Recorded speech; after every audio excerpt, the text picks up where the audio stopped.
I bought a 1940s craftsman house about 6 months ago in a quiet neighborhood outside Cleveland. The house was a steal, way under market value, but the realtor was upfront about why. The previous owner, an elderly woman named Margaret Henderson, had passed away after living there for over 40 years. Her family just wanted it gone quickly. Nothing tragic about her death, just old age. But I guess the house sat empty for almost a year before I came along. The first few weeks were normal, typical old house stuff. Creaky floors, drafty windows, that musty smell that comes with houses that have seen decades of life. I was actually enjoying the character of the place. But then the small things started. I'd occasionally hear music, big band stuff from the 1940s, but so faintly I assumed it was coming from a neighbor's radio or maybe their TV. A few times I caught the scent of pipe tobacco, which was odd since I don't smoke, and neither does anyone who visits me. The smell would just appear for a minute or two, usually in the living room, then disappear completely. I figured it was just the wood and fabric holding on to decades of someone else's habits. The first real incident happened about 3 months after I moved in.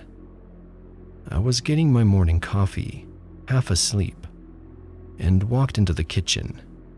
For maybe 3 or 4 seconds, everything looked completely different. The appliances were bulky and white, very 1940s style. The countertops were different, some kind of metal edging I'd never seen before. Even the linoleum pattern on the floor was different, with these bold geometric shapes. I blinked hard, shook my head, and everything snapped back to my modern kitchen. I chalked it up to being tired and maybe having watched too many old movies the night before. But it happened again 2 weeks later in the living room.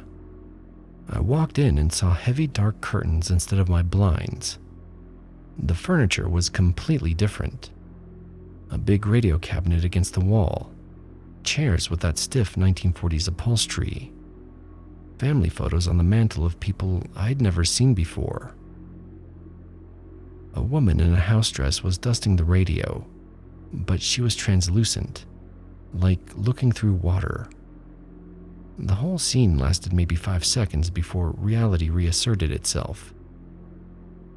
That's when I started keeping a journal. Not because I believed anything supernatural was happening, but because I wanted to track if there was a pattern. Maybe I was having some kind of medical issue, or maybe there were environmental factors I wasn't considering. The episodes became more frequent. I'd hear conversations, always the same voices. A woman talking about sugar rationing, complaining about having to use honey in her coffee. A man discussing someone named Jimmy who was somewhere in the Pacific, and how they hadn't gotten a letter in weeks. The conversations were never directed at me, just fragments, like overhearing people in the next room. About a month ago, I found a newspaper on my kitchen table. It was from 1943, yellowed and brittle. The headline was about Allied forces in Italy. When I tried to pick it up, it crumbled to dust in my hands. I know that sounds impossible, but it happened. I stood there staring at the small pile of brown dust, wondering if I was losing my mind. My neighbor, Mrs. Chen, has lived next door for 15 years. She mentioned one evening that she sometimes sees old-timey lighting in my windows at night. Warm yellow light, like old incandescent bulbs instead of the LED bulbs I have installed. She said it's happened several times when my car wasn't in the driveway, so she knew I wasn't home. But she was wondering if I was restoring the old house to vintage. That's when I decided to research the house's history. I went to the local historical society and found city directory listings going back to 1941. The Hendersons family moved in that year, Robert and Dorothy Henderson, along with their son Jimmy. Robert worked at the steel mill. Dorothy was listed as a housewife. Jimmy was 18 when they moved in. I found Jimmy's obituary from 1944. He died in the Pacific Theater, just like the conversations I'd been hearing suggested. Robert died in 1967, Dorothy in 1987. Their daughter Margaret, the woman I bought the house from, inherited it and lived there until her death last year. Essentially, this house was home to the same family for over 80 years. The voices I've been hearing matched perfectly with what I learned about Robert and Dorothy. Her voice, worried about rationing and making do during wartime. His voice talking about their son, who was somewhere in the Pacific. The newspaper I found was from the exact period when they would have been the most anxious about Jimmy. What's strange is that these episodes don't feel threatening or scary. They feel melancholy, maybe. Like the house is remembering its most emotionally charged moments. The Henderson family was clearly close-knit, and losing Jimmy must have been devastating. Dorothy lived in this house for 43 years after that, probably walking through rooms filled with memories of her son. I'm not someone who believed in paranormal stuff before this. I'm a software engineer. I like logical explanations and concrete evidence. But I can't explain what's happening here with any rationality. The time slips, if that's what they are, seem to center around the 1943 to 1944 period specifically. I never see or hear anything from other decades, even though the family lived here for so long. Has anyone else experienced something like this?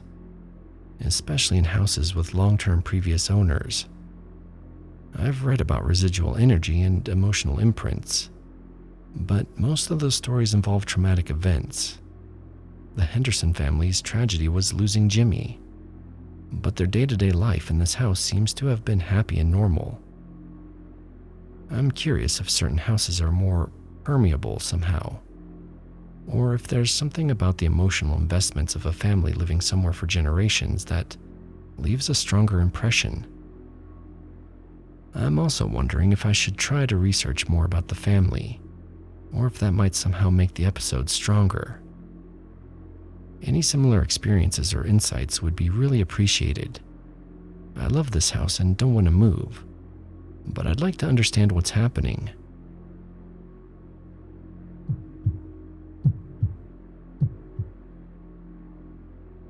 I know how crazy this sounds, but I need to know if other people have experienced this. My house feels occupied even when I'm the only one there. Not haunted exactly. Nothing dramatic happens. But there's this persistent sense that I'm being observed. It's been 8 months now, and the feeling hasn't faded like I expected it would. I moved into a 1960s ranch house last spring. Single story, open floor plan, huge windows that should make everything feel bright and airy. The previous owners, an elderly couple named the Millers, had lived there for over 30 years before moving to assisted living. According to my neighbors, they were private people but pleasant enough. No dramatic history with the house. No deaths, no tragedies, nothing that would explain what I'm experiencing. The watching sensation started almost immediately. It's strongest in the living room, especially when I'm sitting on the couch with my back to the hallway. I'll be reading or watching TV, completely relaxed, and suddenly I'm hyper-aware that someone is looking at me. The feeling is so strong that I have to turn around and check, even though I know the house is empty. It happens when all the curtains are closed too, so it's not someone outside. What makes it worse is that the visual stuff doesn't quite add up either. The shadows in this house are wrong somehow. I noticed it early on, but convinced myself I was imagining things. They're slightly longer than they should be. or angled in ways that don't match the light sources. I've lived in a lot of different places, and I've never paid attention to shadows before, but these ones make me uncomfortable in a way I can't explain. There are two incidences that really stand out. The first happened about 3 months after I moved in. I was washing dishes one evening, just after sunset, and I clearly saw a human-shaped shadow pass along the kitchen wall. It moved from the direction of the living room toward the hallway, and it was definitely the shadow of a person walking, not a random shape from tree branches or passing cars. I turned around immediately to see who was there, but the house was empty. I checked every room, even looked outside to see if someone was walking past the windows, but there was nothing that could have caused that shadow. The second incident was more recent. I was reading in bed one night around 11, and I caught movement in my peripheral vision. When I looked up, I saw what appeared to be someone walking past my bedroom doorway toward the bathroom. Just a dark figure, about average height, moving with a normal human gait. I got up to investigate and found the hallway completely dark. No lights on in that direction, no one there. The bathroom was empty too. I know it wasn't my imagination because I was fully awake and alert. Beyond the shadows, there are smaller things that keep me on edge. Doors I leave slightly open are found fully closed, or cracked open more than I left them. Items get moved just a few inches from where I place them. My keys end up on a different part of the counter. My coffee mug shifts from one spot on the table to another. Books I set down appear to have been picked up and put back down, not quite the same position. Even my houseplants seem affected. I have several scattered throughout the main living area, and they all seem to lean toward the same parts of the rooms, regardless of where the windows are. I've tried rotating them, but within a few days they're angled the same way again, like they're reaching towards something I can't see. The temperature is inconsistent too. There are spots throughout the house that feel heavier somehow, like walking through thick air. I'll hit these pockets randomly, sometimes in the hallway, sometimes near the kitchen counter, sometimes right in the middle of the living room. They're not cold exactly, just dense. And there are cool drafts that don't correspond to any vents or windows I can find. Sound behaves strangely too. Certain areas seem to muffle noises, while others create unexpected echoes. My voice sounds different depending on where I'm standing. The central air system kicks on at odd times, even when the thermostat shows it shouldn't be running. I've tried to find logical explanations. I talked to my neighbors about the house's history and came up empty. The Millers apparently lived quiet lives. He worked at the phone company for 40 years. She was a homemaker who kept an immaculate garden.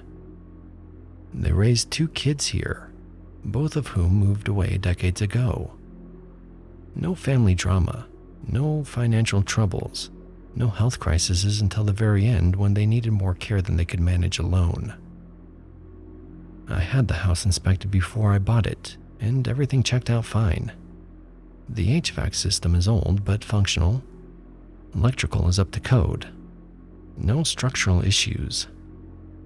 I even had someone come look at the air system again after I moved in, thinking maybe there were pressure issues causing the weird drafts and temperature variations. Everything tested normal. Part of me wonders if it's just the adjustment to living alone. I had roommates for years before buying this place, so maybe I'm not used to the silence and space. The open floor plan means I can see most of the house from any given spot, which should feel secure, but somehow makes me feel more exposed instead. I had considered whether work stresses or seasonal changes might be making me paranoid, but the feeling persists regardless of my mood or what happens in other parts of my life. Good days, bad days, busy periods, relaxed weekends, the house always feels the same, occupied. The thing that bothers me most is how specific it feels. It's not a general creepy old house vibe. It feels like someone with a particular presence lived here for so long that they left an imprint. The Millers were here for over 3 decades, long enough to wear paths in the floorboards and leave handprints on door frames. Maybe long enough to leave something less tangible too. I'm not someone who believed in this kind of thing before. I'm a practical person who likes rational explanations. But I can't shake the feeling that this house remembers its previous occupants in ways that go beyond the physical marks they left behind. The weird part is that it doesn't feel malevolent. If anything, the presence feels protective, maybe even fond, like being watched over by someone who cares about the house and wants to make sure it's being taken care of properly. But being watched constantly, even benevolently, is exhausting. I love the house itself. The layout works perfectly for me. The neighborhood is quiet, and the price was right. I don't want to move, but I need to know if other people have experienced something similar. Has anyone else felt like their house has retained some essence of its previous occupants?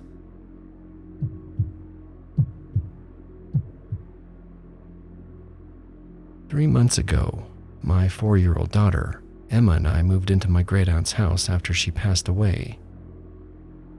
My great-aunt Rose lived there for almost 50 years, and the house came to me through the family. It seemed like perfect timing since I was going through a divorce and needed a fresh start, somewhere Emma could have her own room and a big backyard to play in. Emma has always been a quiet kid, pretty shy around new people. It usually takes her weeks to warm up to strangers, and she's never been one for imaginary friends. So when she started mentioning Mrs. Rose within the first few weeks of moving in, I figured it was just her way of processing all the changes in her life. New house, parents splitting up, and starting at a new daycare. At first, it was just casual comments. She'd be coloring at the little table I set up in the sunroom, and say things like, "Mrs. Rose likes the purple flowers," or "Mrs. Rose says the birds need more seeds." The sunroom has these big windows that look out onto the backyard, and it gets beautiful morning light, so I thought it was the perfect spot for Emma to play. She took to it immediately, but she always referred to it as Mrs. Rose's room, which I found odd since I'd never mentioned my great-aunt's name around her. Then Emma started sharing details that made me pay closer attention. She told me Mrs. Rose used to make special cookies with the orange peels, and that they were her favorite. I thought that was a cute coincidence until my mom visited and mentioned that Great Aunt Rose was famous in the family for her orange shortbread cookies. She'd made them every Christmas for decades, but it wasn't something we'd ever talked about with Emma. A few weeks later, Emma mentioned that Mrs. Rose was sad because her husband went to heaven in the big snow. That gave me chills because my great-uncle had died during the blizzard of '78. Something Emma couldn't possibly know. When I asked her how she knew that, she just shrugged and said Mrs. Rose told her. The conversations got more detailed. Emma would set up elaborate tea parties in the sunroom, always with 2 place settings even though she was playing alone. She insisted that the big reading chair by the window had to stay empty because that's where Mrs. Rose sits. If I tried to sit there while she was playing, Emma would get genuinely upset and ask me to move.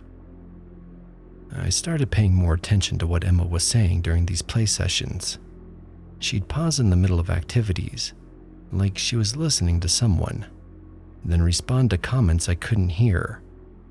She'd say things like, "Yes, Mrs. Rose, I like living here," Or, "Don't worry, Mrs. Rose, Mommy takes good care of the house." What really got to me was when Emma described Mrs. Rose's appearance.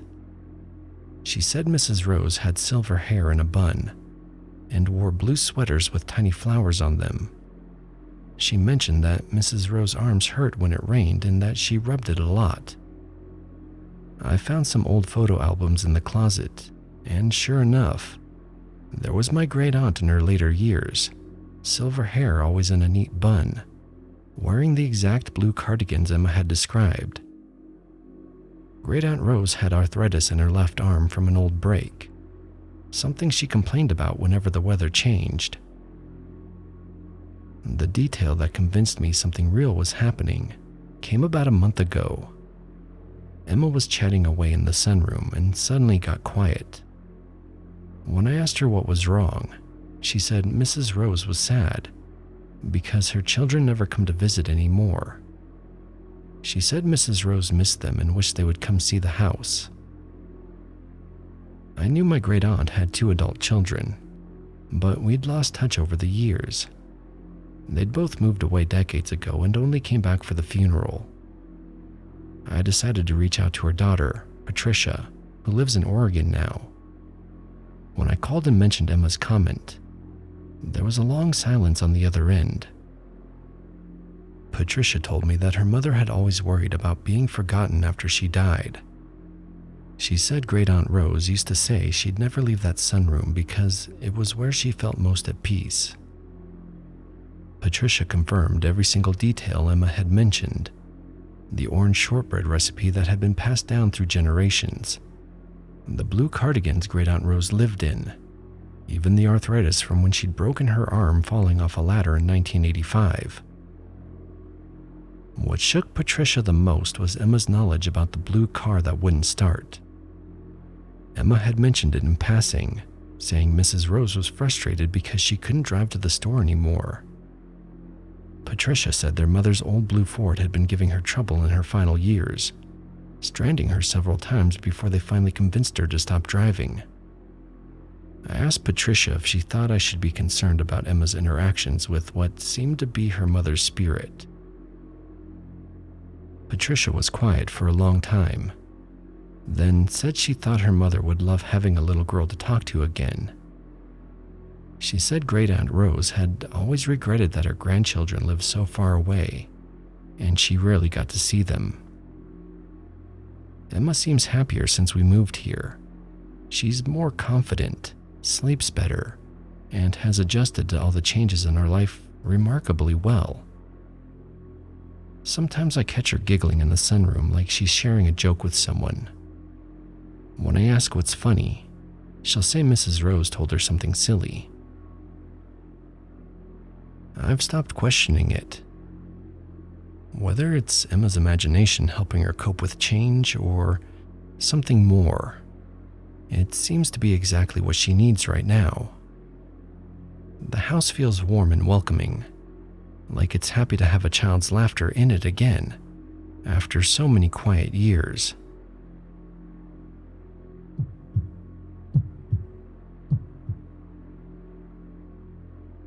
I'm not sure if what's happening in my apartment is supernatural, or if I'm just losing my mind, but I need to share this somewhere because it's getting harder to pretend everything is normal. I moved into a converted boarding house on Elm Street 6 months ago.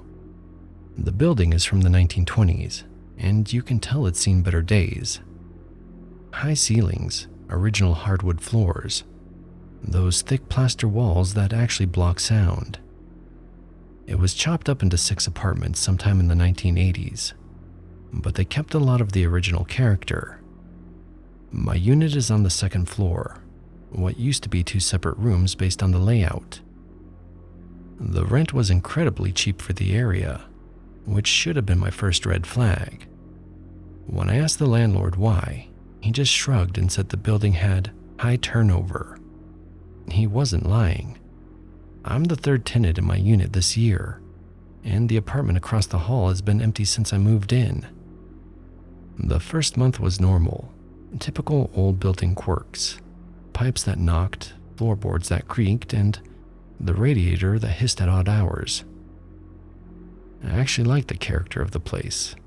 It felt lived in, comfortable, like it had absorbed decades of life. Then I started hearing conversations. It began with voices in the hallway at night. Not loud, just the murmur of people talking as they passed by my door. I'd look through the peephole and see nothing. I figured it was sound traveling strangely through the old building, maybe from the apartments below or next door. But the conversations were too clear, too distinct. I started recognizing different voices. An older woman with a slight accent, a young man who laughed frequently, and someone with a persistent cough. They discussed things like the weather, complaints about the radiator, someone named Mrs. Pedersen who collected everyone's mail. What made it stranger was that the conversation seemed to come from different time periods. I'd hear someone mention the war ending and the boys coming home. Another time, someone complaining about the price of milk going up to 35 cents. Once, I distinctly heard someone say they were saving up for one of those new television sets. 3 months in, I found the first piece of mail. It was slipped under my door. A letter addressed to Robert Rodriguez, Unit 2B, postmarked 1967. My apartment is 2B, but I'm definitely not Robert Rodriguez. The letter was from his sister in California, asking when he was coming home for Christmas. The paper was yellowed but not brittle, like it had been written recently using old stationery. I mentioned it to my downstairs neighbor, the only other tenant who's been here more than a year. She told me the building used to be a proper boarding house until the mid-1970s, housing mostly single working people, students, and folks down on their luck. She said people came and went constantly over the decades, some staying for weeks, others for years. More items started appearing. A newspaper from 1952 left on my kitchen counter, folded to the classifieds with apartment listings circled in pencil. A pair of reading glasses on my windowsill that weren't there when I left for work. A coffee cup with lipstick stains that I found in my sink one morning, even though I live alone and don't wear lipstick. The items never stayed long. I tried to photograph them or show them to friends, but they disappear within hours, sometimes minutes. The newspaper crumbled when I tried to pick it up. The glasses vanished while I was in the next room. The coffee cup was gone by evening, leaving no trace it had ever been there.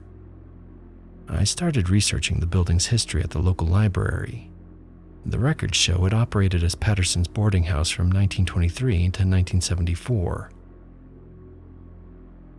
Mrs. Eleanor Pedersen, the owner I'd heard mentioned in the hallway conversations, lived on the first floor and managed the place until her death in 1972. The city records were sobering. Over 50 years, hundreds of people had lived in this building. The death certificates had showed dozens had died here, some from illness, a few accidents, and several from old age. Most were people with no family nearby, folks who'd made the boarding houses their home for their final years. What struck me was how many of the names matched the voices I'd been hearing. Robert Rodriguez was listed as a resident from 1965 to 1969. The young man who laughed frequently was probably Thomas Murphy, who lived here in the 1940s. The woman with the accent could have been Anna Kowalski, who stayed from 1931 until her death in 1958. The conversations continue nightly. I've stopped looking through the peephole because I know I won't see anyone. Instead, I listen. They talk about everyday things, jobs, family letters, and the weather. Sometimes they mention current residents, discussing the new girl in 2B, or wondering if I'm settling in okay. It doesn't feel threatening. If anything, it feels welcoming, like the building is trying to help me feel at home among all the people who came before.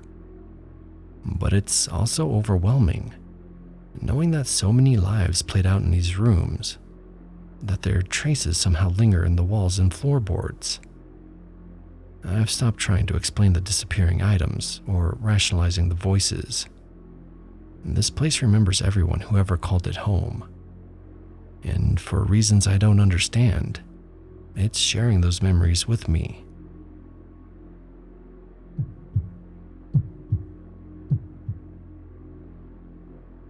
I've been staying in my grandmother's house for 2 months now while I sort through her estate, and I'm starting to think she never really left. I know how that sounds, but I need to tell someone about what's been happening, because it's getting harder to dismiss as coincidence. Grandma Ruth passed away in her sleep 3 months ago at age 87. She'd lived in this house for over 40 years, ever since my grandfather died. The family asked me to stay here while we figure out what to do with the property, partly because I'm between jobs right now, and partly because someone needs to maintain the place. I was close to Grandma growing up, spent summers here as a kid, so it felt natural to help out. The first thing I noticed was the coffee pot. Every morning at exactly 6 a.m. it turns on by itself.